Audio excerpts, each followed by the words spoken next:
Well, howdy, guys. Welcome back to the Red Ass Podcast, as well as the Red Dirt Aggie Show today. My name is Howdy. Rob White, fighting Texas Aggie class of 2014. And I am Roy May, fighting Texas Aggie Class 2015, former Yell Leader, and red ass as it comes. And we have ourselves a very special guest today. Introduce yourself. What's going on? My name is Brian, a.k.a. the Red Dirt Aggie, fighting Texas Aggie class of 2018. I'm super happy to be here on the Red Ass Podcast, as well as to have these guys on the Red Dirt Aggie Show, I guess, too. It's kind of like a collab effort here, right? We're rolling with it. It's a great day. I'm having a great day. It's a great time. So, All right, so I'm going to pull these off. yeah, go ahead. I have such a bright deal going on here, and I honestly hate the way my eyes look on camera, so I'm just gonna keep them on. I'm gonna roll. Well, you have a very professional setup by all means, and I have a laptop and a mic and a really crappy Walmart light. That's right. I mean, if you could see the floor in here, you would think otherwise. I just have it framed very nicely. It is thrashed in this room. I need to clean it. Well, your floor is nobody's business. Let's not get crazy. That's right. Yeah, let's not get crazy. Just a quick heads up for everybody watching today. There has been a little alcohol consumed before the podcast, as well as during, so it's going to be a hell of a week. It is to you week. It's going to be a damn fine time. Regardless of how the game goes, win or lose, we booze. It's going to be fun. Oh, yeah, but we do want to go ahead and jump in. Roy, thoughts on last week? And I think there are a few things that we can certainly get into. A couple of interesting stats that came across my desk that were very, very interesting to me. And I would love to get into those here in a bit. But I want to hear your thoughts on the game, Roy. The fact that you're going to give me the first shot probably means I'm going to ruin what y'all's first thought is. So my first thought on the game is, holy shit! All the balls over top. Come on, I watched the press conference and I understand that oddly enough they weren't all the same problem. They were different problems.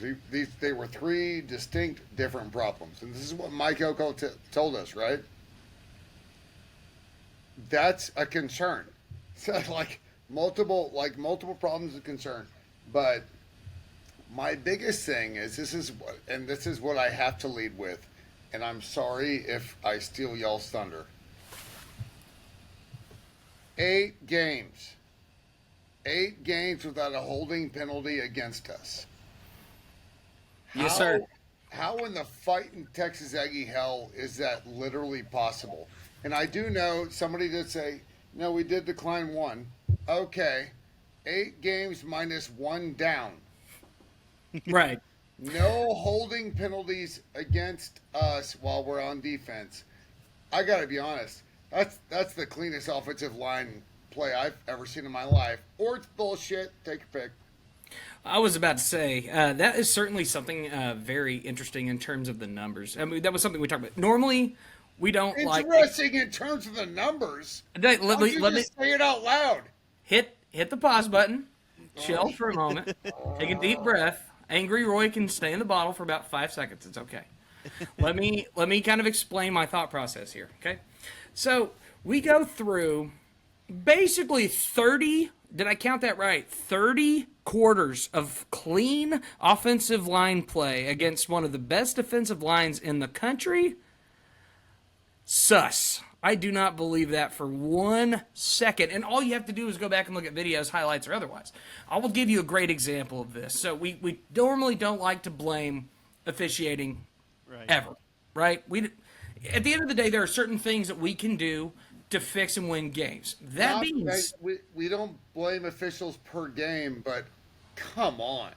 That's where the issue comes in on our situation right now, right? You look at Texas A&M football and the way that the rest of this season's kind of played out, and it sure seems to be, including during this game, multiple times, not the least of which I just want to call out to our fine sportscasters that were calling this game. They went on this huge tirade about the phantom offensive pass interference that was terrible, awful, horrible call. I can't believe they missed this call. When very early on in this game, when we got intercepted, One of our guys gets offensive pass interfered clearly over the middle of the field on what would have been a caught ball had he not gotten held. Nah, So, it's one of those things, man. What do you do with the officials? I know Josh Pate's getting after him. I know Texags is getting after him. I know everybody's getting after him. What the hell's going on with them? Yeah, it's nuts. But the thing you have to remember here is that one, yeah, there's bad officiating, but there were certainly some problems in the Aggies there too. There was some missed tackles. There was a lot of missed tackles. And that was the biggest thing that I saw in that first half that caused us to get down early was all of those missed tackles. It was just nuts. To me, it wasn't the missed tackles. It was the fact that they were egregious, over the top. What's your job as a safety?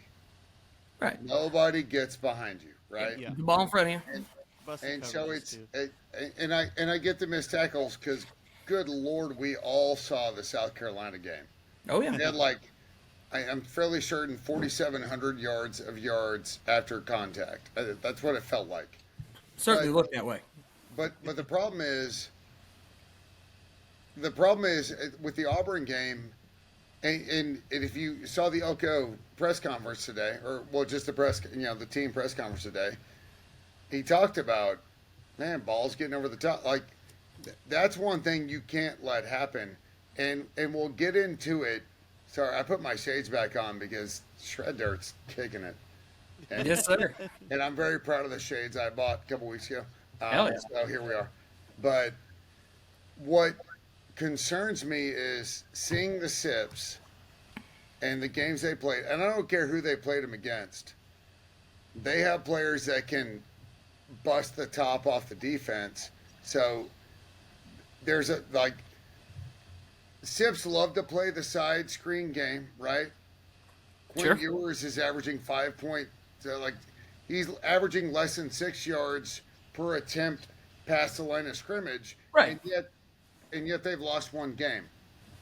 And so it's the screens that they throw out wide, and nobody tackles, or they bite up on the screen, and then there's just a dude that's gone.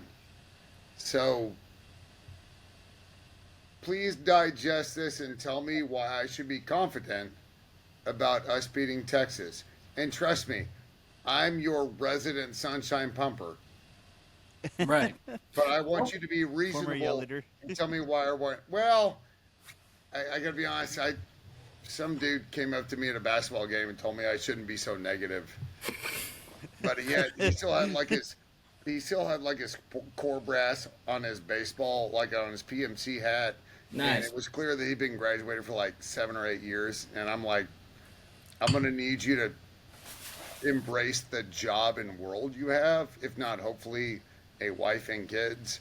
Don't come up to me at an Aggie basketball game and hug me, one-arm hug me, which I don't recall asking for, and telling me how Aggies need to act. Fair enough. You okay over there? All good. Everything's good over here. I'll tell you that. I'll tell you this much, Roy. If there is one thing I think we can look forward to, obviously it'll depend on if holds get called. But if we've discovered anything when it does come to Quinn Ewers, that dude does struggle under pressure. That's basically where the game's going to have to be. D-line's going to have to get home, and that's just fact of life. Is Quinn going to be playing though? I saw some stuff saying he was going to another MRI. No, Quinn's fine. He got an MRI. His ankle's okay. Yeah, yeah. But if your ankle requires an MRI, how okay are you? So this is one of my big things in the game that I'm curious about, because Quinn is not an overly mobile quarterback, but he will run, right? Sure. He'll run. Yeah. And he'll run just enough, and it pisses you off the amount that he runs. But knowing that he had to have an MRI on his ankle, all right? Right. And no MRI comes back and says, oh, my God, you're amazing. You're 100%. So, and this is my biggest concern relative to what we can do, but I don't know if we will do, is if we can pressure him. And I know the Texas offensive line looks good, but again, against the competition we've seen, right? Right. So but again, against like we'll call it lesser competition, our defensive line has disappeared. But if you can absolutely neutralize his running threat more than like just taking off and falling forward for a couple of yards, like, what does that do? And that's really my biggest question is the fact that he's not a running quarterback, but he's mobile enough, right? He almost Right. reminds me of Connor Wegman. Like, he can throw everything to the sidelines. He can kind of hit deep passes, and he kind of runs. And that wasn't Connor when we saw him years ago, but multiple injuries later, Connor Wegman, my personal belief, and I could be completely wrong on this, I think he's super gun shy. So he either throws or he's done. I think he's scared because he's now at like what 3 injuries. And, Yeah.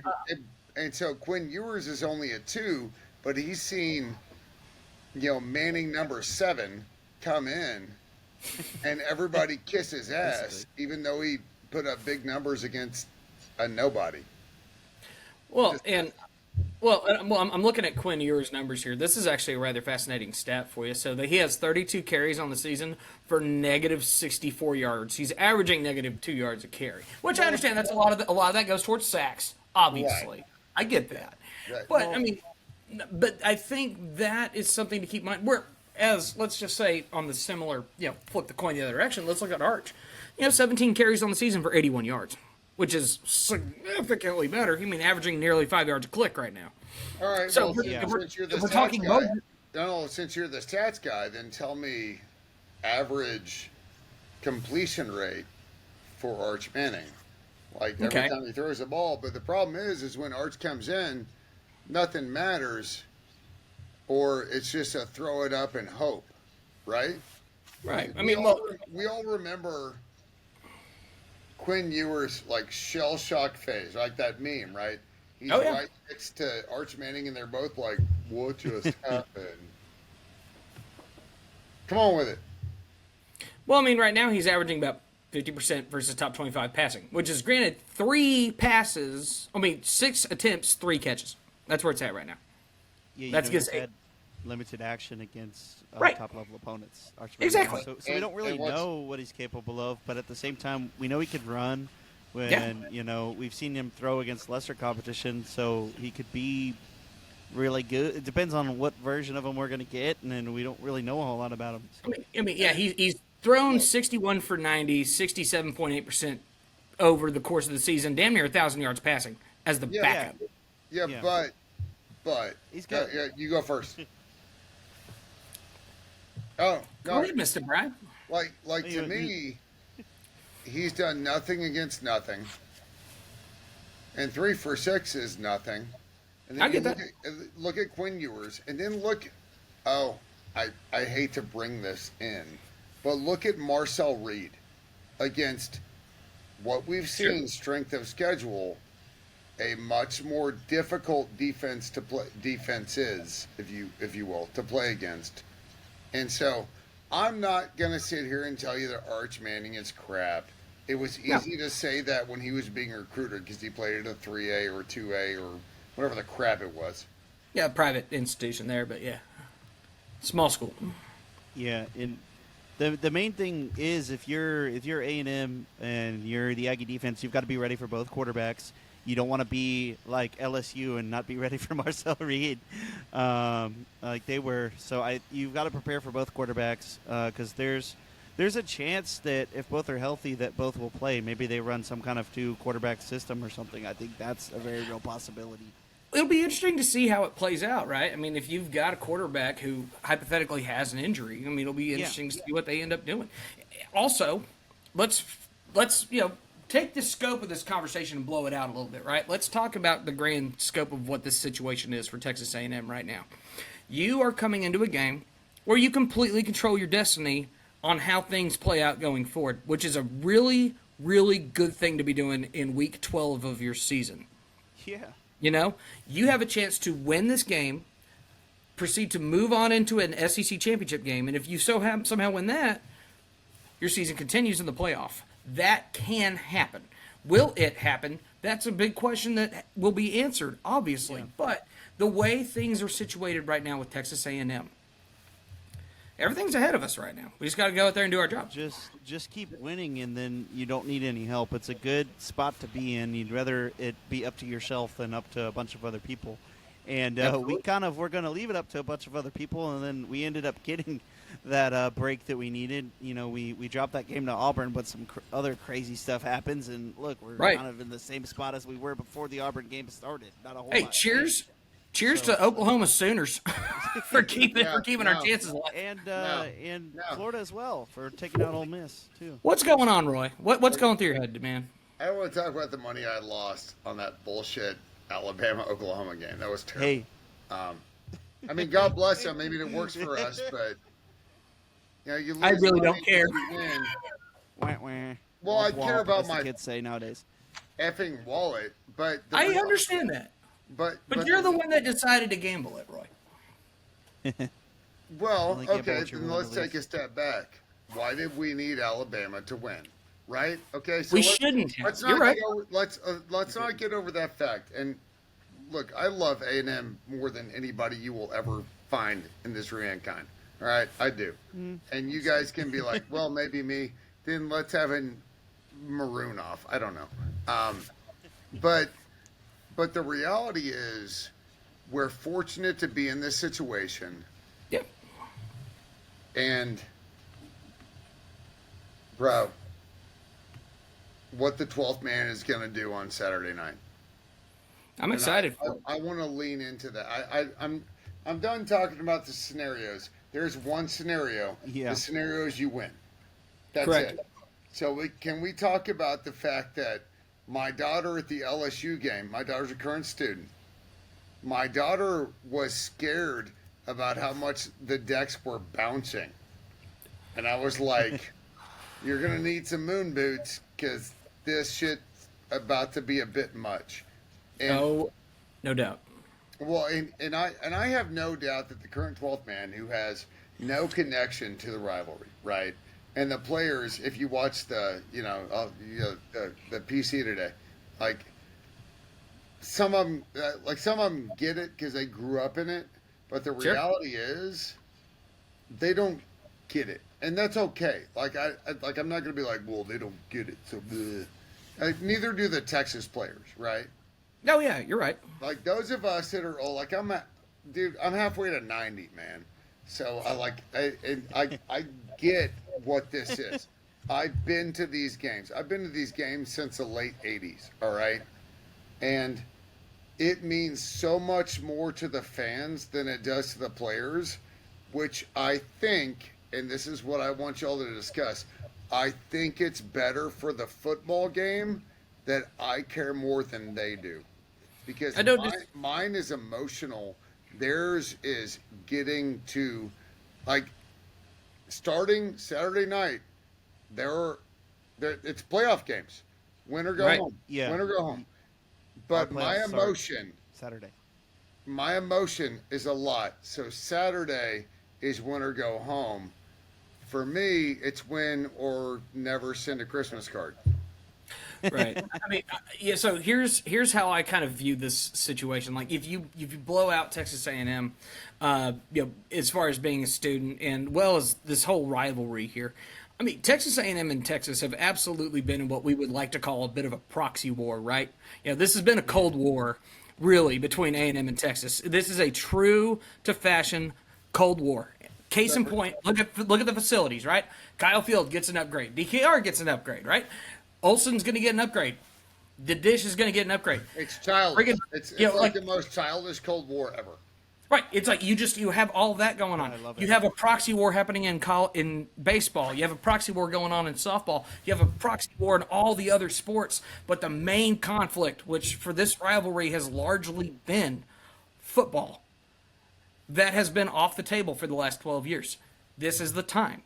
This is the place. We are now back, and I'm so very excited for it. What are your thoughts, Brian? What are you thinking? There's no venue like Kyle Field. There never is, and there never will be. And I think we have. I think we're going to win on Saturday. That's my thoughts. I mean, I really think that we can. And I don't care what statistical numbers say or any stats about our probabilities of winning or any of that stuff, because you can't quantify home field advantage that you get when you play in Kyle Field. All right. Well, hey, Roy, go ahead. I think you can quantify home field advantage at Kyle Field. I don't think anybody that's an undergrad, even masters, that like Aggie to Aggie, right? I stayed at A&M to get another degree. I don't think anybody can quantify or understand this. That's not old. And I know that's like a back when I was a student kind of crap. And I get that. And I get that I'm class of 15, but out of high school I'd have been class of 01. My dad's class 66. Don't bring the shit. I got it, right? My biggest thing is the LSU game was absolutely bonkers. It was. Yeah. Right? And the student body, because we were concerned, right? Oh my God, they don't understand that the student polls a week early. And then we learned out that it was like, survival of the fittest to pull your ticket. Actual Hunger Games stuff going on Yeah, there. You're yeah, right. straight up Hunger Games. Yeah, That was 100%. nuts. But now we know that, and the athletic, or excuse me, 12th Man Foundation said if you have a ticket, or if you have a sports pass, you're guaranteed a ticket. It may not be a seat, but you're guaranteed a ticket. And I cannot wait to see that those numbers have sold out, because this is Texas A&M. This is SIPS. This is A&M. This is the Empire. This is the Republic. Bro, Nice. and one of these days, and my daughter's a sophomore. She doesn't quite get it, right? She will get it. And I'm so thrilled that hopefully she gets it this year, this Saturday. Now, we probably need to start talking about why that can or cannot happen. We will shortly in a bit. We got to get to picks first. Get into your picks, Roy. Oh, No, the ones I blew? Yes, let's start with picks. I didn't know he'd be forced to deal with this. All right. I mean, we might as well just get them out of the way. Let's just kind of quick fire them and go. Yeah, BYU, Arizona State. We both called Arizona State. Turns out, shit, we're smarter than shit. Yeah, oh yeah. Way to go, Arizona State. Number 17 on the road at Kansas. I told you, watch out for KU rolling, rock chalk. So Yes. I got that one right. Yeah, I picked Colorado because I was thinking maybe Kansas was going to run out a little steam. I was hoping for Kansas. Obviously, they didn't win. Here we are. Oh no, he said like I would love for Kansas to win, but how can you pick against Colorado? And then that it's me. And I'm we glad they both did. Voted Vandy. Vandy, LSU. That was blah. Yeah, it just kind of was a whatever game, unfortunately, for the picks.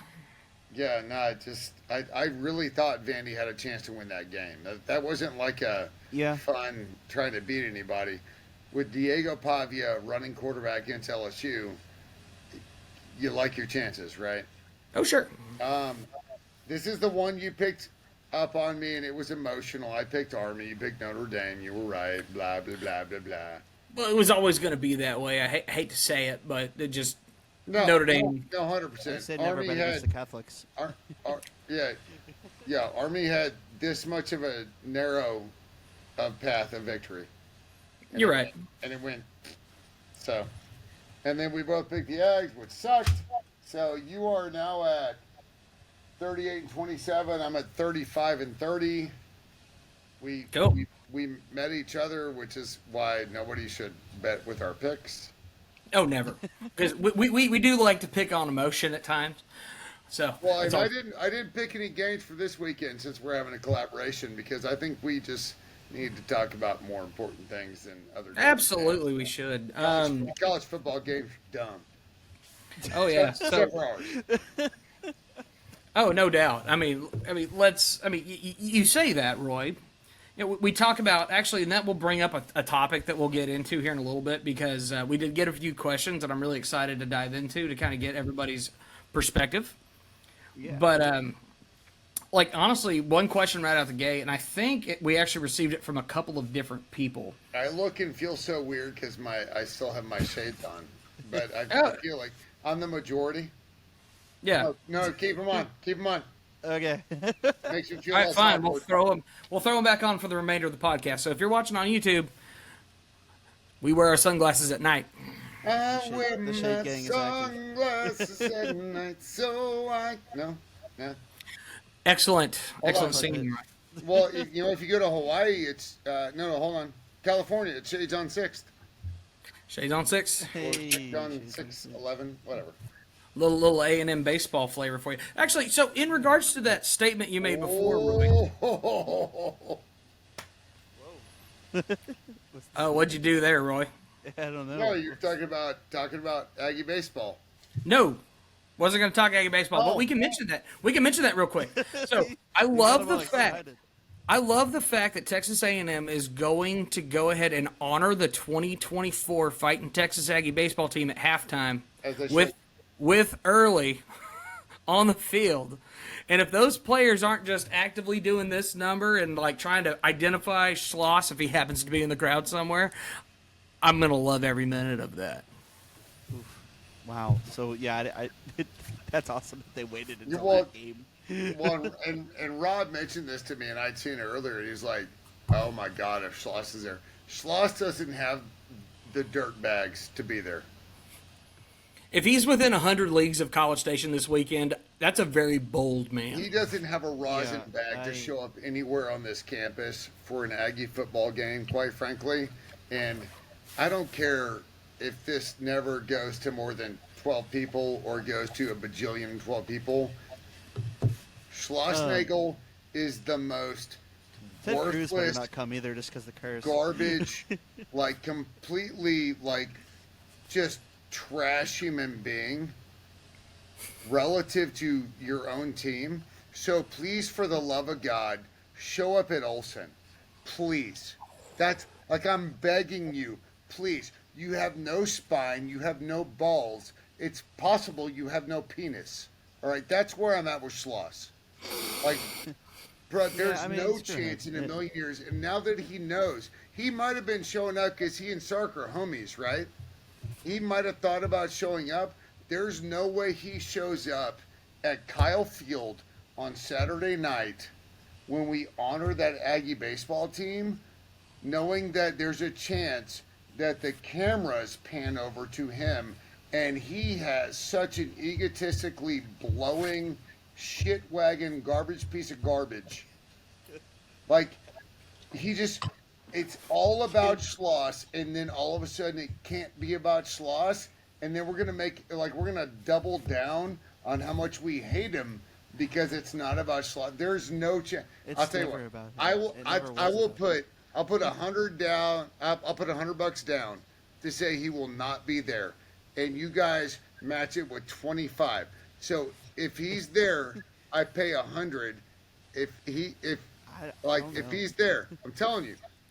I think I'm okay because let's face it, Roy. There's always the possibility, but Yeah. I'll pay you each $100 if he shows up, and if he doesn't, you pay me 25. That's I'm it. okay. I'm okay, Roy. Nah, It's fine, dude. No, I'm not Okay. done with being as pissed as I could be about what happened. I understand, but This is Texas week. I understand. That's also baseball season. We will get to that. There will be an opportunity for this. But what if he has the nuts to show up? If he does, then you can say, "Ha ha, I told you so."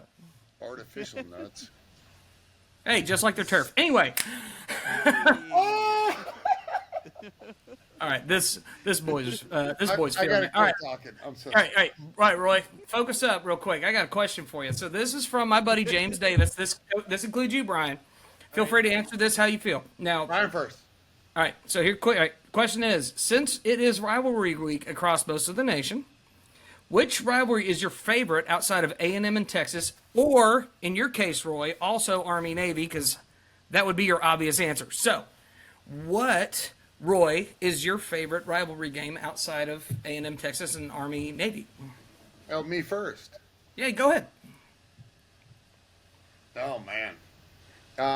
The Iron Bowl has got to be way up there. Oh yeah. Um, I love the Iron Bowl. I love the Apple Cup for no reason I can actually define. I love it. Wazoo, Washington State, like why not? But for competitive nature, the Iron Bowl's got to be first. I hate Ohio State, so screw that. The fact that they call it the game shows Right. you how egotistical both fan bases are. Like, screw you. It's not the game. All right? It's never been the game. It won't be the game. The greatest rivalry in college football outside of Army Navy is, Fair. for me, it's a coin toss. It's either the Iron Bowl or it's us and the Sips. No, fair enough. Y'all, How about you? just- Yeah, the rest of the college world lost out on a decade and change of it. Go ahead, Brian. Well, for me, yeah, the Iron Bowl's up there. But I would say, as a dark horse, kind of like sneaky favorite of mine that I have a guilty pleasure in watching usually, because usually these teams aren't really that good by this point in the season, or at least one of them isn't. Is I really love the Egg Bowl, Mississippi State. Oh, yeah. Ole Miss. It's Oh. always a good time. Oh, yeah. It's been on The Thanksgiving P-leg. the past few years too, so you're like recovering on the couch from all the food and booze, and you lay down and watch the Egg Bowl for a little bit, and it's usually just a terrible game. Like it's a Oh, yeah. disaster, and like All right. it gets Okay. heated. They hate each other just as much as like Oh. almost as much as Texas and A&M. Like you see, Oh, they absolutely do. Sure. Absolutely. Dude, the P-leg. The P-leg. Come That's on, what man. my mind always goes back But- to. Yeah. I will say, if we're talking about rivalries, and I will absolutely respect this, not last weekend of the year, because I think Georgia Tech is fun as shit. Oh yeah, no doubt. The Ramblin' sure. Wreck normally gets wrecked, but can't. Come on, man. The Red It's a River great rivalry. The Red River Shootout. You cannot. I get it. It's a good one. We hate them, but come on. The Red River Shootout It's is a good one. it's top notch. It's not rivalry weekend though. Yeah. Now I'm gonna give you a sleeper, and this is my favorite sleeper rivalry game: Okay. the Backyard Brawl. Okay, I'll allow it. Because I was about to, if you were going to say mine, I was about to punch you. Pitt in West Virginia is Oh yeah. generally one of the greatest games to watch. Unfortunately, they don't show you all the arrests and fights that happen in the chants. stands. In the stands. But man, that is truly one of the games where the records, for the most part, get thrown out the window. They really do. Well, I think my favorite line in any college rivalry exists in that rivalry, which is "Eat shit, Pitt." yeah. Love that. You know? The end of the, Well, I don't think you want. I'm an older man amongst the three of this panel, and I don't think you want a lot of my rivalry sayings. I'm sure not. But if I were to call out, You want them. You just don't want to be canceled. absolutely not. I would rather us keep rocking and rolling. absolutely. So, trending up. We don't want I got a lot of things to say about Navy, and I haven't. Oh, I know. I hadn't gotten to the sips you yet. know, All right, so I would say mine outside of A&M Texas. If we're just talking, like I said, Egg Bowl's great, Iron Bowl's great. Those are great, fun rivalry Oh, yeah. games, no doubt about that. As is Georgia Tech. And no Army Navy. Yeah, it's like Army Navy's awesome yeah, too. Army But- Navy would but probably it be wasn't mine, allowed. But I know that wasn't allowed. Okay, Yeah. and which because we're going to talk a lot about Army Navy coming up because that will be coming up in a couple weeks. But if I had to pick one, he just disappeared on me. And we'll see if he comes back. He didn't like you getting. He didn't like you shutting him up. I'm having computer problems. Hold on. You're golden, dude. Like I said, you keep rocking and rolling. You just listen in. So Kansas State, Iowa State, aka Farmageddon, is probably a really fun rivalry game for me, just because it is a lot This of year good is back and special. forth. Oh yeah, this year's ought to be really good. It's in Ames. Iowa State has a chance to win and potentially get themselves into the Big 12 title game if they pull that game off. So that's, I would say, especially this year, it's going to be a fun one, but I've always liked Farmageddon. I just love the name. The name's great. Well, and I know you're somewhat of an Iowa State fan in the regards of like your favorite Big 12 team, right? We all have those teams that we like to root for occasionally from other conferences. Yeah, I got a buddy of mine. His name's Travis Halm. He'll check in on us from time to time. But he's an Iowa State grad. He lived here for many years, and is a great guy.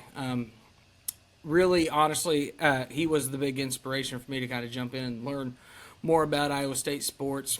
Obviously, Iowa State doesn't have baseball, so because of that, he was like, "I'll just adopt A&M as my baseball team," which is perfect. Yeah. But I can adapt. I can adopt Iowa State as a pretty solid little pick there on the other end. Just as far as football, I mean, they're a fun team. They're a fun team to keep up with. I like I like Campbell, the head coach. He's pretty great. So I know Josh Pate. Josh Pate has a thing with Iowa State too. He's like a little bit of an Iowa State fan also. So Oh, yeah. interesting to hear that. Yeah. go Cyclones, baby. I mean, and their mascots. Their mascots. It's a bird, but it's also a tornado. Like, Yeah. come on. Yeah. You're talking to Rob the Weatherman White, right? That's my nickname. It's like, I love weather. I love tornadoes. So I'm like, not to mention they walk onto the field with a freaking storm siren, man. I love that. Yeah. Love that. Which probably confuses a lot of locals.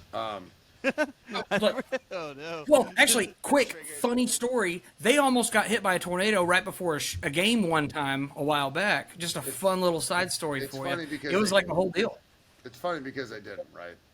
It's funny because they didn't get hit. It was just kind of a deal like, oh crap, there's one like literally hitting campus right before a game. Look, I think the Sound the greatest siren and be rivalry, like, and I'm thinking through this, and like Iowa State, and like Wisconsin, Minnesota, like Big Bone Jug, Ball Punions Axe. Yeah, there's so many great ones. But I think when Baylor plays in Lubbock, Butt Bowl. I love the Butt Bowl, man. It's Because not I'm a rivalry child. weekend, but yeah, Butt I'm Bowl. a child. I'm a total child. love the Butt Bowl. Look, the reality is, and I appreciate them like saying, "What's the greatest rivalry outside of?" To me, the greatest rivalry game is Army Navy because a couple of things. One, if you have family on the Army side or you have family on the Navy side, you're hyper rooting against, right? Sure. But I said this last week. For 51 weeks and 6 days, the Navy are my brothers and sisters in arms. But for about 3.5 hours on one Saturday, the Navy can kiss my Army ass, all right? But Yes, sir. but the reality is, it's America's game. The rivalry is fantastic. I think the entire country gets into it, especially now that they've moved it literally to the last weekend of football, which would have been really weird if Navy and Army had played conference championship the Right. week before that. I will tell you that wouldn't have mattered. I'm going to tell you, as an Army fan, I know. as an Army veteran, they've been like, yeah, let's win the conference championship, sweet, but we need to win Army Navy, and that's why that rivalry is like so psychotically perfect. Like Sure. that conference championship wouldn't have mattered near as much as winning the Army Navy game. So that's why I think that's the best rivalry in college football. If you pull that out, where do you go? Because there's so many great ones. Like It just comes down we to had region, the Holy right? War 2 weeks ago. They Right, call it- it the Holy War. Yeah. Well, I said it always comes down to region, Roy. It's like it always comes down to where you're from, what's relevant to you. I mean, we talked about Iowa State earlier, Well, right? except for Army Yeah, Navy because that's global. Womp. well, that's what I'm saying. Like every single other one is more regional. So, like, the Cyhawk game, right? What's their big beef? It's corn. It's kind of hilarious. Like they literally beef about corn all I the love time. that. Oh, I love You know, that. A&M Texas, what are we beefing about? Everything under the sun, namely oil and gas in the state of Texas. But that's what we I'll beef give about. you Everybody one- beefs. I'll give you one guess on the Iron Bowl Uh, or the eggs. Or the eggs. Like, or the eggs. but that's what I love about it. Like Duke, North Carolina. Man, in Yeah. college football, that game Yeah. matters absolute shit 99% of the year, right? Sure. But even as a diehard college football fan, Duke, North Carolina in basketball is one of the few basketball games that matters to me. Oh, Right? yeah. It's a great Kansas, game. Kentucky, Duke, North, but it's Tobacco Road, man. It's Yep. Tobacco. Yeah, dude. What a great, what a great name. Yeah. I used to live out in North Carolina, and that rivalry is absolutely nuts in basketball. I would say it's really the only thing that the only other rivalry I saw. It's a different sport, in a different state, but it's the only thing I saw that rivaled what we have with Texas versus A&M. Really, in the Lone Star Showdown, TU versus A&M. Gotta They correct can be myself there. Texas. They can be Texas. Just don't say UT. You said Oh, Texas. You're good. I never would. What did you just say? I assumed the T was lowercase. I assumed the T was lowercase. I'm good. Yeah, Yeah, it's all good. But so, but yeah, I would say it's really the only thing. The hatred that they have for each other and the intensity of that in the sport of basketball is equivalent to what you see in these rivalries in football. No, Dude, the Yeah, best these rivalries are make for the local. best. Yeah, it's all about playing someone down the road from you. And that's why I don't understand why there's extra hatred in Florida. Florida State, Miami. They should hate each other equally. They do. If I'm in Florida, I'm not rooting for Florida State, even if it's against Miami. Roy, they hate each other more They than all hate each anybody. other. They all hate each other. But you find them rooting for each other. They really don't. Well, hold on. I got to bring this in a little bit slowly. So Texas and Oklahoma, right? The Red River Shootout, or whatever the hell they call it now, because we can't say shootout. We can't use. Just bullets. call it the shootout. Yeah. It's fine. This Red- ain't. This is not. Red River This is not a Shootout. politically correct podcast. You know Red that. River Space, Shootout. but, Texas Country Fair. Come on. That's an entire spectacle of beauty. It is what college football should be if you're dumb enough to play shit on a neutral site, right? Oh yeah. And it's perfectly split 50-50. It's great. It's awesome. The Red River Shootout is the only day of the year that I know all the words to Boomer Sooner. And that's fine. That's the only neutral site game that I think should exist in college football outside of maybe the playoffs.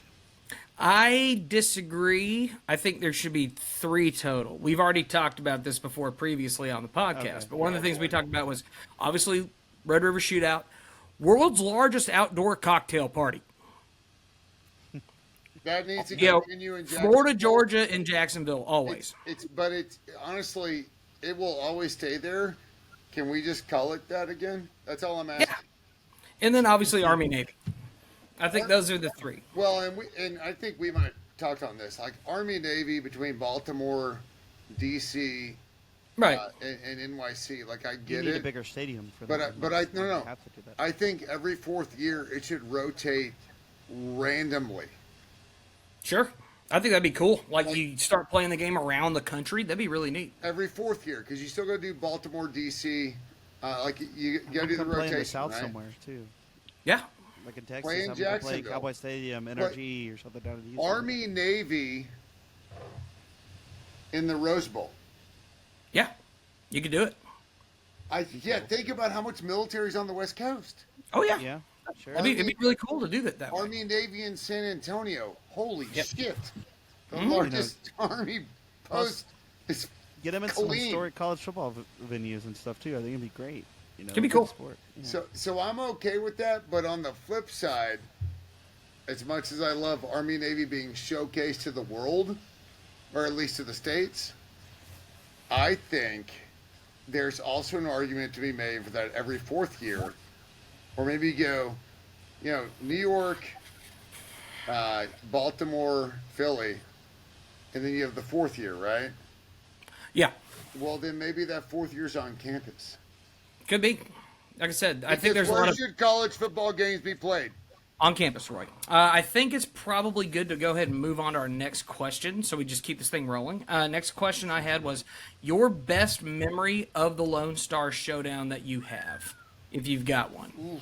And now, there's another question. This one will be kind of more directed towards you, Brian, but we'll get into that one in a minute. Sure. So, your best memory of the Lone Star Showdown? So the worst part is I can't tell you the year. I just remember it. So I was in the horseshoe, just outside of the decks, right? Like I Sure. was in the northeast, just maybe like 2 rows. Like it was just the horseshoe, and we back in the day when you played Texas, if you won, you went to the Cotton Bowl, right? Oh, yeah. And I remember it was like lightly raining, and it was kind of miserable. It isn't super cold, but it was it's an okay night. And we went up, and cotton balls started coming off. It looked like it was snowing. It wasn't. It was nowhere near cold enough to be snowing. But back in the day, when you beat Texas to win the Southwest Conference, or you knew you had a chance to do so, everybody went to Walgreens, CVS, Kroger, whatever the hell was there back in the day, like Randall's, right? And they bought a bag of cotton balls, and it started from the third deck, and it came down like snow. They were just cotton balls, but when you knew you'd beat Texas, that was it, man. Oh, yeah. I'm not going to go into bonfire memories, so It's all good. I'll stick with the game. But I remember it was raining enough for the cotton balls to like stick on you, just enough, right? Like misting. Just enough to be annoying. Man, I was stupidly miserable. I'd been to bonfire the night before. Oh, yeah. Yeah, it just there was something about beating Texas that back in the days of the Southwest Conference, it was one or the other. Honestly, especially once Arkansas left for the SEC, all we had was to beat Texas to go to the Cotton Bowl, and hope that you could rank high. Like again, that's just full blown AP voters, no bowls that mattered more or Right. less. But getting to the Cotton Bowl gave you a chance. Oh, yeah. And I'll give you one bonfire memory in the sense that there's nothing like watching it burn. You burn it to build it again. God bless it. Absolutely love a bonfire, and I understand that it will never be back on campus. I get that. But So, How about sorry you, to Brian? interrupt you there. Well, I had a question for Roy regarding bonfire. Are they going to burn it this year? I know there was a burn ban, and they were going to do it off campus. man, you'd have to talk to Dion McInnes, who is a fantastic human being. Right now, I don't know where it's at, to be quite honest. Like, what's weird is, as a homeowner here, and I just tried to seed and water and fertilize my yard. I know where we're at water-wise. Oddly enough, I have an old enough home to where if we don't get enough water, my door will actually start to jam because the clay that's Right. underneath all the foundations sinks and shrinks, right? Absolutely. Bonfire, I don't know, man. Dion McInnes is MCI NNIS is your best bet for information. He's in charge of student bonfire. God bless. I hope it burns, but it's dry, man. It's It is. tough. Yeah, it's really dry. It's tough You right know. now. So I hope Yeah. it burns, but if it doesn't mean we're not going to beat the hell out of the Sips. Well, and it'll burn eventually. Like, that's the beauty of it. It always burns. You burn it, not to burn it. You burn it so you can build it again. So you can Exactly. build it again. Yeah. And, How about you, Brian? What's a good memory for you, buddy? Well, so unfortunately, I never, I didn't grow up in the rivalry. I'm a first generation Aggie. This is going to be my first time. How I'm gonna dare be there you. this weekend. Hey, I can't change how I was raised. Okay? He's here now, man. all I'm here good. now. No, but from the moment I visited A&M, I knew it was where I wanted to go. As a little kid, I grew up in the time that that school over there in Austin, that TU was, they had Vince Young and they were winning national championships and stuff. So as a little kid, I'm ashamed to admit it, I at one time rooted for the Sips. But as I got older, what little town did you grow up in? what little town did I grow up in? He said- Houston, the Houston area. so not exactly a little H town. Town. But as I Look, That's it. What are you doing, Roy? What you got to do? I'm trying to, censor myself. It's a time, girl. Let's go. Let's go. Where you from the time? Well, how about you go take your time real quick. We're just gonna keep on rolling here. Time So, with an N. I He get knows. where this is Time. going. Yeah, T-I-N. H-Tine, T-Y-N. Dine, like they say, right? Well, H time. well, I actually, I was born up north of Dallas, and then I lived in North Carolina when I was younger, and then we moved back to Texas about the time I was in middle school.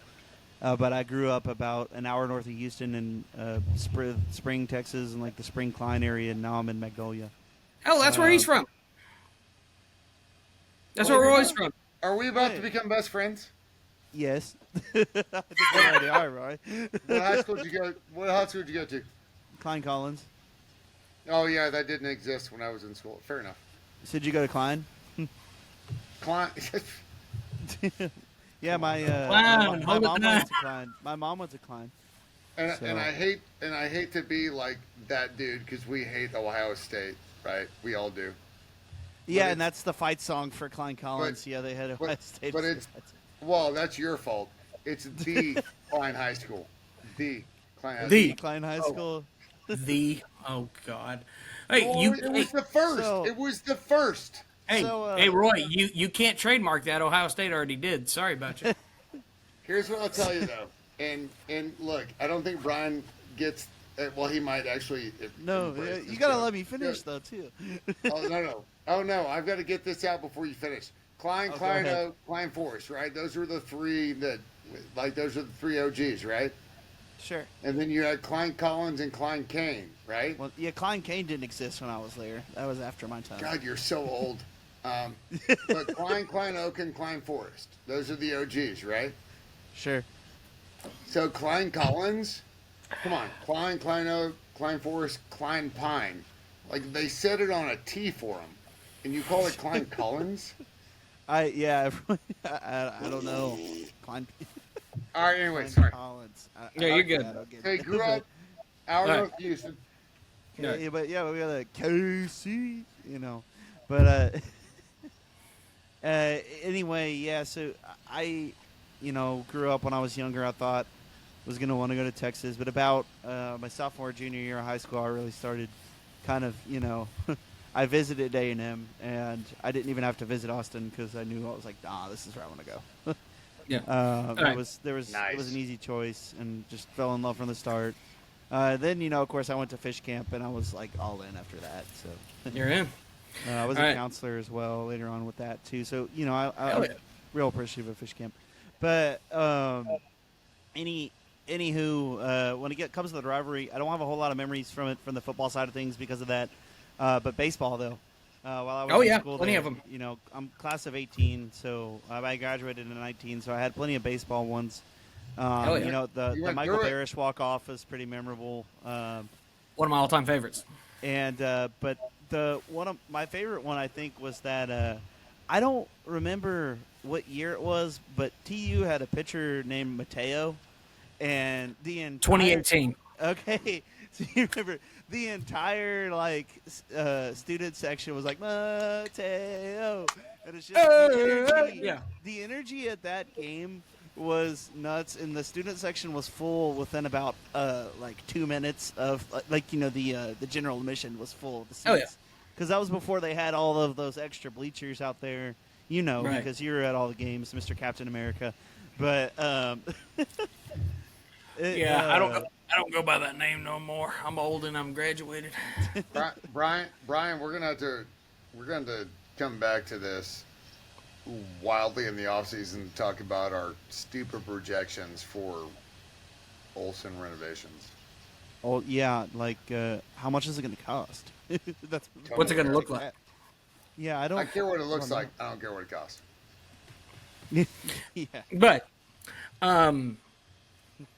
love that answer, by the way. That's a great answer because I actually uploaded a video on YouTube of that first inning because Yeah. I was like, I said 12th man versus Texas, because that's essentially what the whole situation was. The 12th man absolutely affected what was going on in the game there. It was incredible. They really did, and it's you don't see that as much in base. You do there, but around the country in baseball, especially college baseball, you don't see that anywhere else. No, you're absolutely right. Nothing is Olsen and nothing is Kyle. Right. Absolutely. So I will throw in my answers. Basically, my favorite memory football wise goes back. I would say honestly 2009 and 2010. You know, that's when I was first really getting in. I really didn't know much about A&M before I really got down here in 2008 to start touring colleges. Became really, got really into A&M. Initially was thinking about going to Oklahoma, ironically, because I wanted to go do meteorology there, right?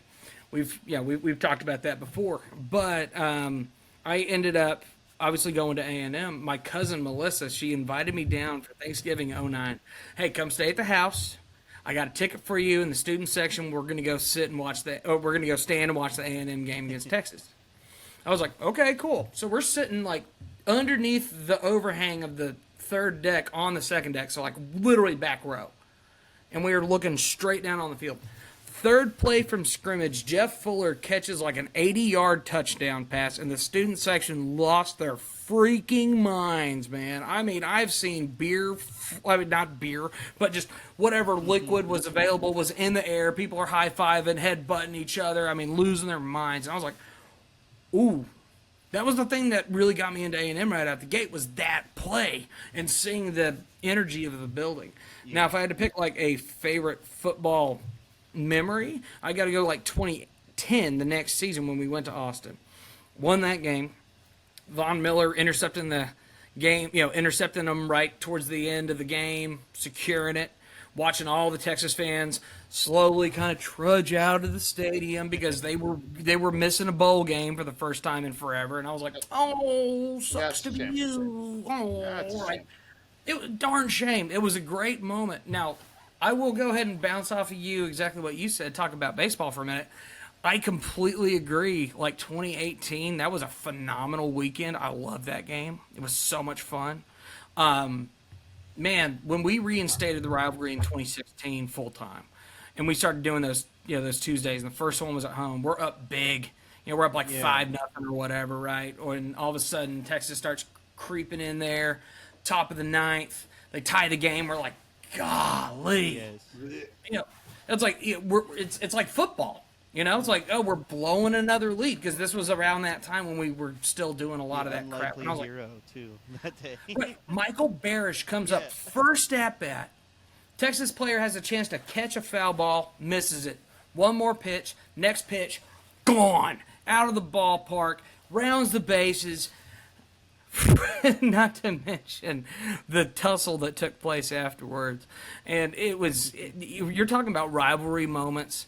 Man, hearing that whole stadium chanting SEC, SEC, flashing horns down, getting in faces, it was the ultimate vindicating moment at that time. Obviously, there's more to come, hopefully, but that was a big one. Not to mention, Michael Bears, he went out and parked that.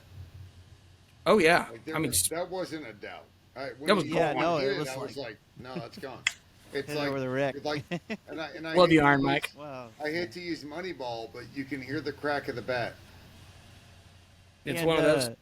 It was just it wasn't expected either. Michael Barish was a solid hitter. He was a good base runner, but he wasn't really a power hitter either. And that's why it was just like, you're like, oh man, I don't know. And then he gets up, just get on base, boom, right? And you're like, okay, that works. Like, oh my god. I mean, we were in full rally mode, had the backwards ball cap, sunglasses were on, and all of a sudden we were all like just.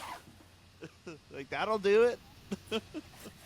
Losing our minds because it was that game for us. But see, that's the kind of energy I want to see out of the student section going into this Texas game. Yes, sir, Roy. Do you honestly think you won't see that energy? Oh, we will see that energy. Everybody knows. My daughter told me at the LSU game the deck was bouncing so much she was concerned. And I know we talked about this, but I'm like, that's what they're made to do. It's built that way. You gotta trust me on this one. They've reinforced it several times too. So I'm gonna tell you right now, that LSU crowd will have nothing on what we're going to see Saturday night. Right. Oh, And yeah. so get ready for the bouncing, man, because it's going to happen. Bounce house coming to Kyle Field. Yeah. Ooh. Which is one of the coolest names for a stadium ever. Love that. Yeah, bounce house. Bounce Yeah. house. Yeah. They just Badass. leaned into it. They're like, yeah, we're not great at, I mean, we're great at a lot of things, but stability's not one of them. No. Now, sustainability and stability are two different things. They're like, just bounce away. Yeah. All right, so I did have one other question. I'm kind of gearing this one more towards Brian, but if you want to throw in some, you can. This is all from Jive Coach G, our buddy. He did ask the question about the questions from the Lone Star Showdown. He also asked the second question, which was rank Texas country music Aggies from best to least best. Like I said, he said not worst. He's saying rank your A&M artists. Let's make this And, easy. and I will tell you this right out the gate, Brian. You're not going to hurt my heart one way or the other because you know where I stand. Just do a top three because there's I'm a not. bajillion. Yeah, of them. I don't. I'm not. Yeah, top- I'm not, yeah, I'm give not- us- I'm give us not- I'm three. not big on ranking people. Yeah, but yeah, no. Give us all your subjective top when it three comes in to no music. order. Give us our top three in no order Aggie artists of all time. Well, shoot, I don't. Bang. I gotta. You gotta give me a minute here. I mean, Robert O'Keen's obviously got to be up there somewhere, probably at the Absolutely.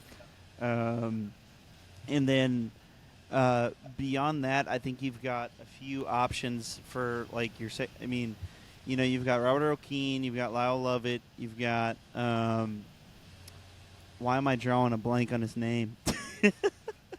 The obvious one, the other obvious Roger one. Krager. Yes, thank you. That's it was like the other obvious one, but I'm drawing a blank here. Good thing there's editing, right? We'll just it'll say Roger. Oh, Krager. no. We'll jump right to that. Oh, we don't edit on this thing. We just keep rolling, brother.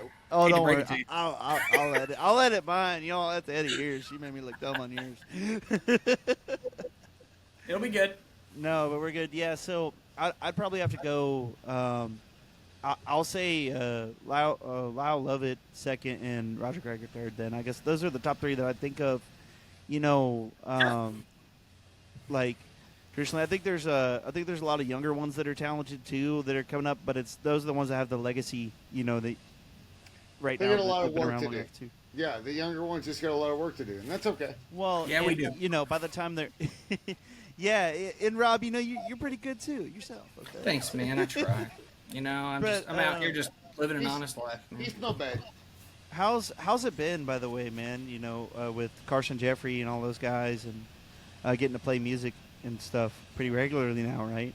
Like y'all are out playing every weekend and stuff, right? I'm gonna We've cut, been- I'm gonna cut in before you talk because the amount of people that I have introduced to Carson Jeffrey, I'm very proud of. Because I don't introduce things because my buddies in the band. I believe in Carson Jeffrey. You guys are awesome. Thanks, Yeah. man. I really do appreciate that. It's just because we do a podcast together. I really like. If I Yeah, don't like music, I'll tell you. No, I know you will because you have.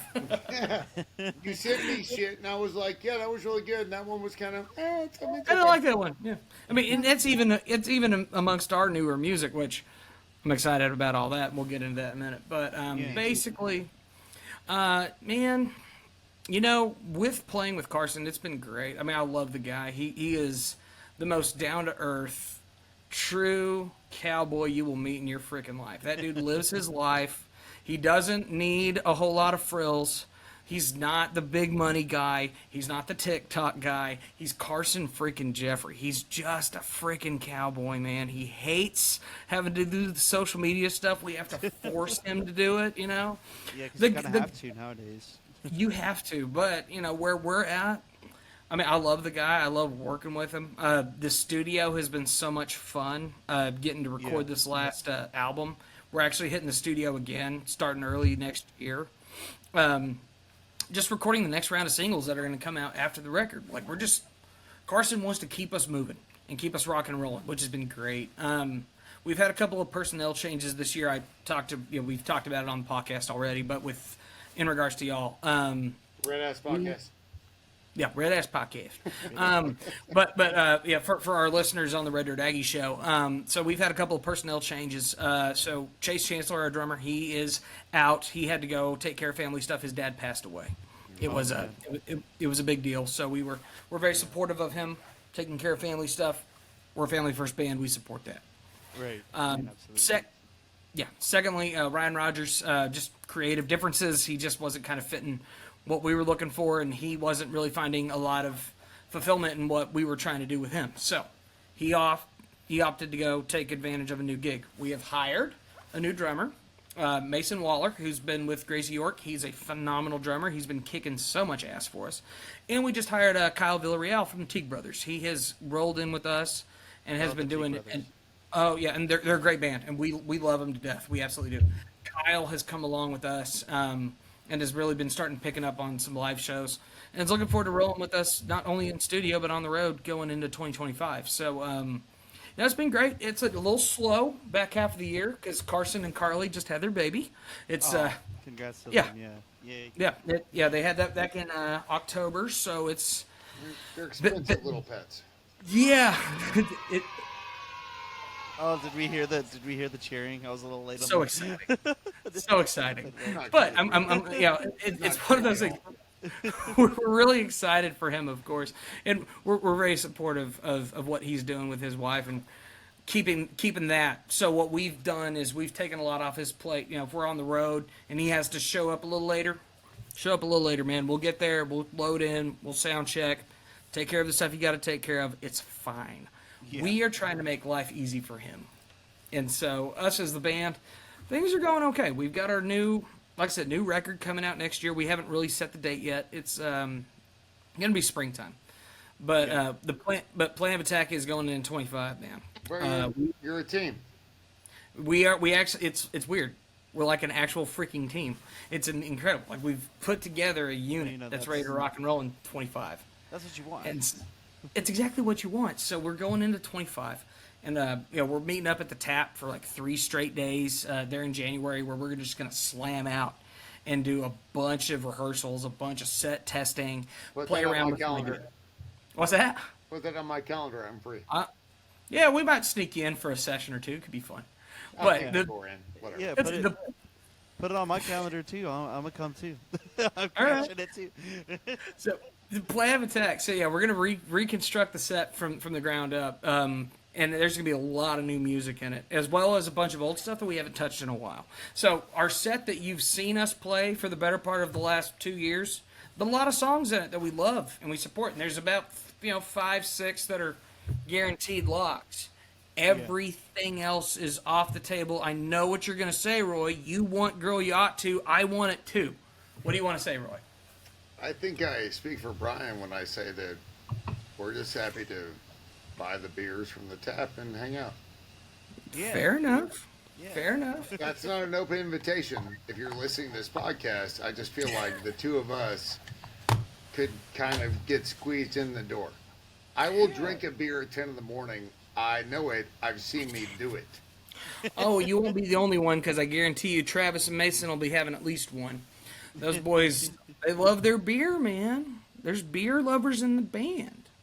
I tend to stick to whiskey when it's still there. But all I'm saying is, looks if you like you sneak got a me hole in in your too, glass. I can make promotional content for you for free. ooh, I do like promotional content. That's always fun. But yeah, All right, let's boil this down. yeah. So go you ahead. You have to bring Roy though too. That's my condition. That's certainly something we can look into. I think that'd be a lot of fun. So Brian, what's good? What's new with you, buddy? Because we haven't talked in a while. Well, I've had a ton of stuff going on. Obviously the last time we did this podcast, it was a little different. I had just gotten a mic like the day before. Right. The last time I think I had you on was my first video episode that I'd ever done. Actually, you were my first guest on video, Rob. So shout out to you for coming back on the podcast. Happy to be here, buddy. We started off. We used to do. I guess it's been about like 2 years now or so that I've been doing this. And I started off. It was just audio only. We were talking. It was just me really kind of solo talking about Aggie sports, recapping football games and basketball games and stuff. And then I started interviewing people. We had Rich O'Toole as our first guest, audio Right. only. We talked to a few artists and stuff. And then I decided to launch a video aspect of it. I thought that would kind of just be better for engagement, be more entertaining. And so that's where I kind of started with YouTube. And now I'm on everything. I've partnered up with Texas Country Network, which is really exciting. That's awesome, buddy. And that's kind of brought forth a new level of access. We've got to go out to some music festivals. We've been backstage at some shows and just made a lot of really cool content and stuff. We got to go see Treaty Oak and College Station and hang out with them. Oh, yeah. And we were at the TCMAs. Yes, sir. Mr. Roy. You have motivated me to wear sunglasses. Yeah. You got to. You got to. You know, Shade Gang, as we say. Shade game's back on. But go back to Treaty Oak. Come on now. Go back to What you Treaty Oak. Well, yeah, so we got to hang out up in College Station. We were backstage for that show. Thanks to their bass player, actually hooked me up with a couple passes. Andrew, yep. Love Andrew. He's a good dude. He's a great dude. He's a bassist from space. Is his handle on Instagram too. But it was that was an absolute blast. And it rained at that concert. It was nuts. We were. I timed it just right to where I got back there under the little overhang, so I didn't get wet. I was on stage back there and got to watch the whole show, and I met all the opening bands and everything as well too. Parker Ryan and Love Parker. Yeah, so it was a great time. Treaty Oak's one of my favorite bands out there right now in the scene, so it was just a ton of fun. That's awesome, man. I love the fact that they got a chance to play that show, especially with the weather. Yeah. We were actually just down the road. We were in Huntsville that day and playing an indoor show there at the Jolly Fox, which was a great time. It was a blast. Yeah, great show. But, I did not envy anybody on that berm in the rain. It was nuts. I mean, it was funny because they got out there. I actually saw them. They were talking to the stage manager back there and everything, and they're kind of like, hey, you can either go on now and it might rain. You know, we might have to stop and start again. They're like, or we can wait, delay it, and start later. And they're like, let's just try to go now. We're ready to go. Send now. it. We're all like revved up and ready to go. So they, send it. They went out there and it started raining. And Andrew just goes like this and starts like dancing in the rain. And they're like, we're gonna play the effing show. And they got like all fired up. And they swapped instruments, I guess, to their not nice instruments, would still look like way more than what I could afford. And they start just jamming out, and it was, they didn't miss a beat, and crowd had a good time like they always do at those shows. So, No doubt. Looked like a bunch of fun. But Yeah, absolutely did, man. Well, I'm glad you're doing well. I'm glad everything else has been going all right for all of us at this point. I mean, for the love of God, it is Texas week. For the love of God, people, what are we doing here? yeah, Show some anger. Beat the hell out of TU. Yes. I'm ready. TU, It's my. You know what? No, screw that. We all need to sit down and we all got it on record. What's your prediction? All right, let's get predictions in. We're gonna win. That's my prediction. I don't know by how much. I don't know how. I just know we're gonna win. Game over. No, I mean, do we have Give to him a score? number. You want to score? Yeah, give him a number. Yeah, look, we're not holding it to you. I'm not gonna slash your tires. if you're 41-38 wrong. Eggs. I'm sorry. Okay. 41-38 Aggies. I thought he said 51. I was like, Well, You want to get it I don't know. I don't know where I came up with that number. That seems like a really high number now that I said it, but I already said it, so I think I have to stick to it. Texas Own it. defense is scripted and they can score. They can, absolutely they can. What's your prediction, Roy? 11 billion to nothing because I hate the SIPs, but we're at to put Explain that. money on this. So I believe they opened at 7.5 point favorites, right? They are currently at 6 points.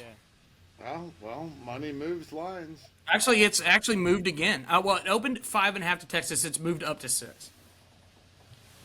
Don't bet on the Aggies. Well, never But- bet with on the spread. Don't ever bet the spread. Well, never bet your heart.